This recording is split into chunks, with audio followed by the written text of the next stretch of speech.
শাহাদাতের মাধ্যমেই শেষ হলো আধিপত্যবাদের বিরুদ্ধে খামেনির ৩৬ বছরের লড়াই।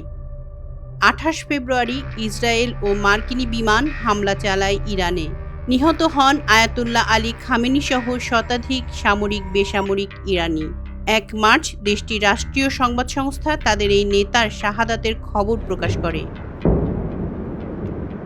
ইসলামী বিপ্লবের সক্রিয় অংশ নেয়া আয়াতুল্লাহ আলী খামেনি ১৯৮৯ সালে আয়াতুল্লাহ রুহুল্লাহ খামেনির উত্তরসূরি হিসেবে ইরানের হাল ধরেন।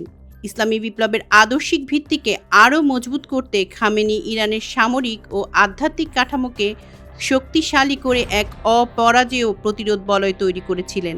আর তাই বিশ্ব রাজনীতিতে বারবার আলোচনায় এসেছে ইরান। হত্যাকাণ্ডের আগ পর্যন্ত ইরানের দ্বিতীয় সর্বোচ্চ নেতা হিসেবে দায়িত্ব পালন করেন তিনি।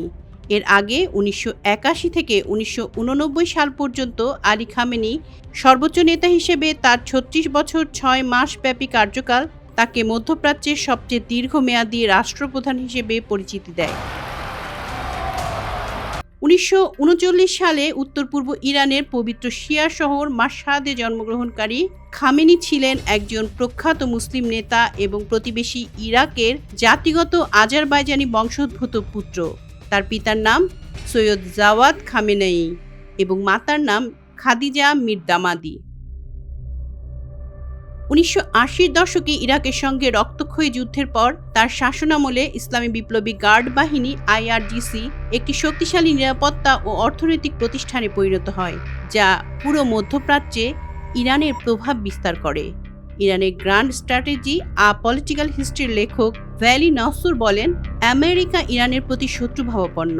বিপ্লব, ইসলামী প্রজাতন্ত্র এবং জাতীয়তাবাদ পৃথক নয়, তাই তাদের সুরক্ষিত করা প্রয়োজন। খামেনির দীর্ঘ শাসনামল যেমন অর্জনে ভরপুর ছিল, তেমনি তা আভ্যন্তরীণ ও আন্তর্জাতিক চ্যালেঞ্জের মুখেও পড়েছে।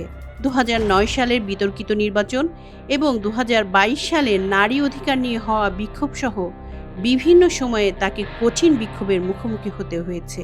বিশেষ করে ২০২৬ সালের শুরুতে অর্থনৈতিক সংকটের কারণে সৃষ্ট দেশব্যাপী বিক্ষোভ দমনে সরকার কঠোর অবস্থান নিলে কয়েক হাজার মানুষ নিহত হয় বলে অভিযোগ ওঠে।